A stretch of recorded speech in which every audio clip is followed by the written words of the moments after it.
The co-captain to the Riverfront boat, Harriet 2, and also the man who was in the middle of the start of this brawl has finally spoken out. Let's hear what he has to say. What's up, y'all? It's your boy Pascal back at it again with another pop-up video. Be sure to follow me on all my social medias, The Pascal Show, one word. Hit that like button down below, and let's not forget to crush that subscribe button if you're watching on YouTube. And of course, if you're watching on Facebook, make sure you crush that like and follow button on my Facebook page. It'd be great to have you a part of the Pascal Show family. Anyway, we got to get into this story. The world has been rocked by this wild brawl that happened in Montgomery, Alabama. This Riverfront brawl has garnered national and international attention. Man, there's been memes, etc. We've already talked about all of that. But one thing that we've been really wanting to see, aside from the arrests, because I know a lot of people are happy about majority of the arrests, but one of the things that we've been wanting to know is the co-captain's side of things. What was going on? What happened before and during the fight? And finally, he has spoken out. Damian Pickett, the co-captain, and I know a lot of people were saying that he was a security guard, but he's not a security guard. And I could see the mistake because of the white shirt. But no, he was a co-captain for the Harriet 2. He went over there to try to help the Harriet 2 dock on the dock, park at the dock. And then, of course, all hell broke loose. And the details that he gives in his written deposition is absolutely mind-blowing. It's wild, y'all. These guys were vicious. Let's take a look at this. He even says, quote unquote, he hung on for dear life. He just said, hey, man, I hung on for dear life. Because, I mean, fists were flying, legs were flying. It was just a blur. Crazy stuff. So, in his written deposition to Montgomery police, filed hours after he was attacked at the Riverfront last weekend, dock worker Damian Pickett, or co-captain Damian Pickett, said he quote unquote hung on for dear life when this whole thing, while this whole thing was going down. He has not talked about this yet. He has not come out to TMZ. He hasn't been on NBC. He hasn't sat down with Gayle King or nothing. He hasn't had his Oprah moment or his Dr. Phil moment. This is just his written deposition so far.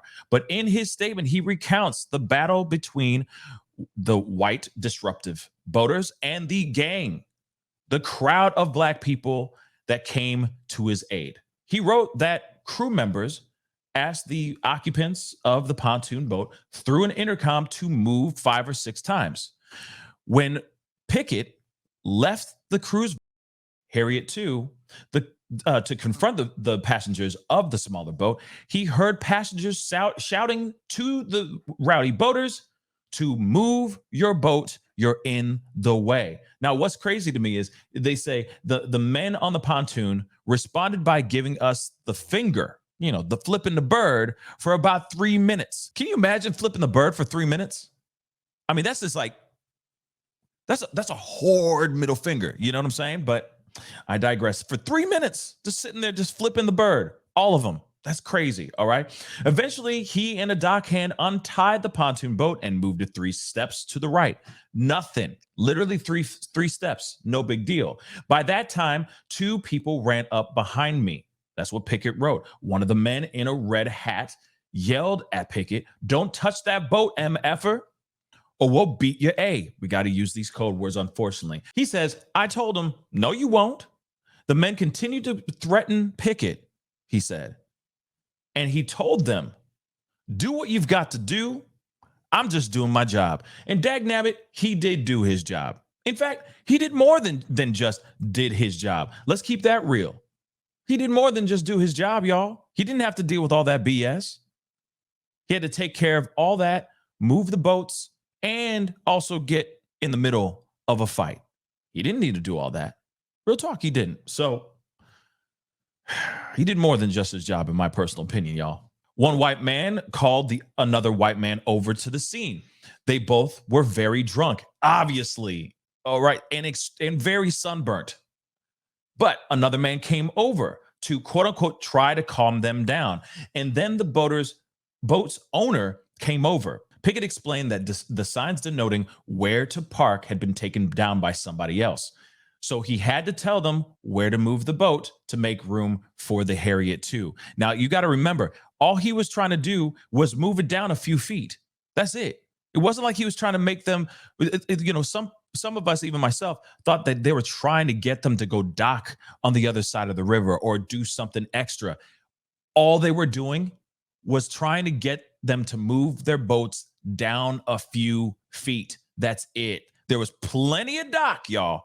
Plenty of dock. Yet they were tripping over some 3 feet, which is ridiculous. Flipping the bird and allegedly throwing out slurs over 3 feet. The boat's owner, wearing a gray shirt and red shorts with a visor, quote unquote, started getting loud. He got into my face. This belongs to the effing public. I told him this was a city dock. Soon, the melee began. By that time, Pickett wrote, a tall, older white guy came over and hit me in the face. I took my hat off and threw it in the air, the infamous throw. Somebody hit me from behind. I started choking the older guy in front of me so he couldn't anymore, pushing him back at the same time.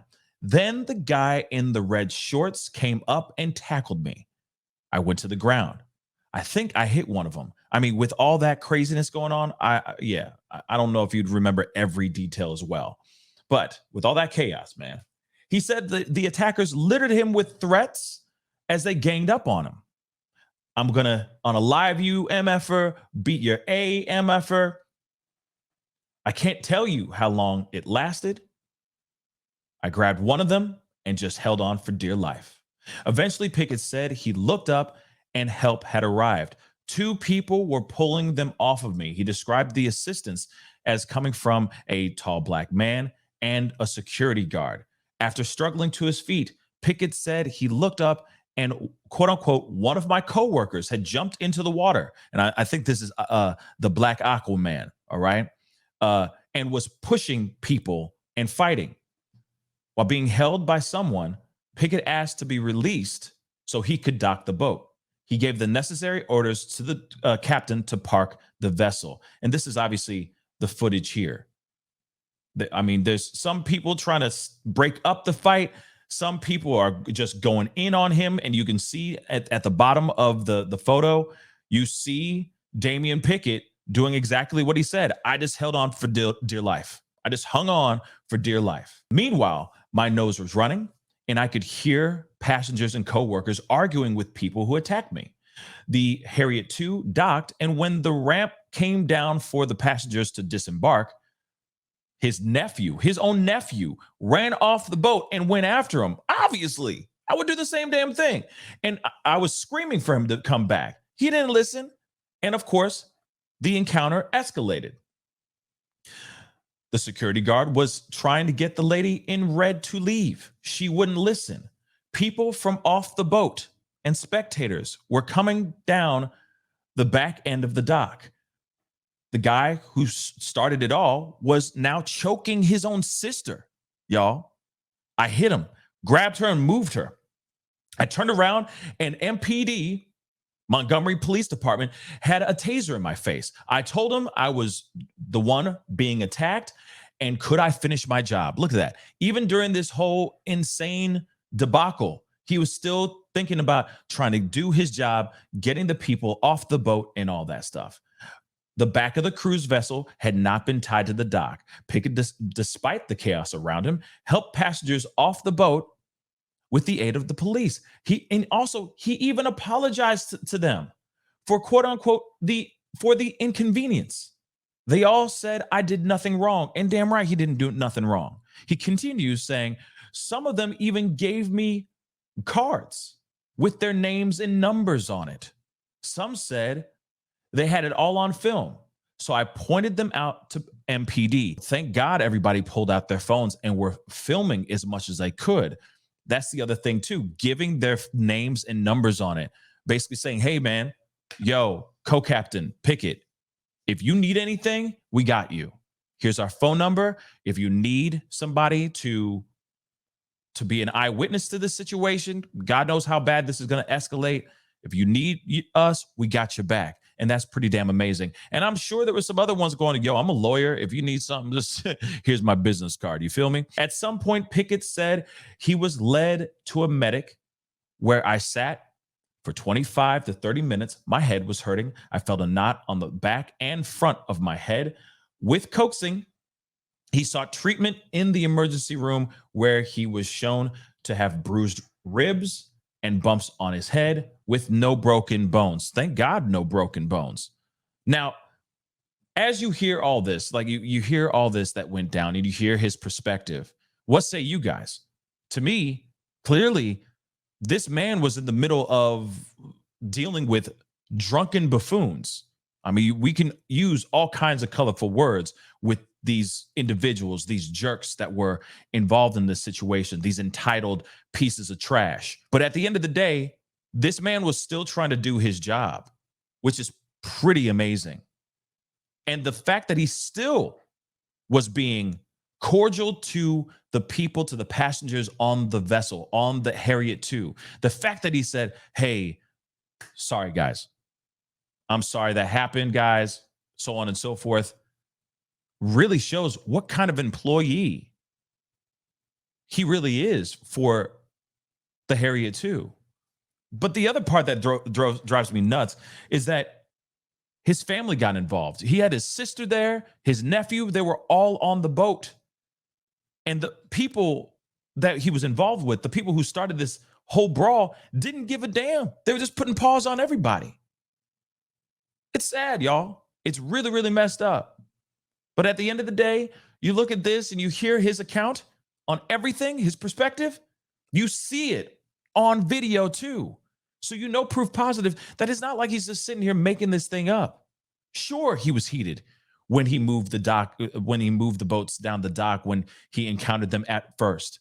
Those guys were being absolute jerks. I'd be raising my voice too. I would be very passionate as well in the situation. But he never threw the first punch. He did not start that fight. It was just a guy trying to do his doggone job, and he still accomplished doing his job, even during this whole fray of fights. Pretty insane. But anyway, guys, that's the video. Comment down below. Let me know what your thoughts are. I mean, you know, you already heard mine, so definitely comment down below. Let me know what you think. Don't forget to hit that like button down below. And again, do not forget to crush that subscribe button if you're watching on YouTube. And of course, if you're watching on Facebook, hit that like and follow button over there. Be great to have you here, guys. The family is growing. Anyway, it's time to get going. Be good to yourselves. Be good to one another. And keep your hands to yourself. And I'll see you guys in the next video. This is The Pascal Show. Bye. Pascal, you are now rocking with that dude Pascal. We be going wild.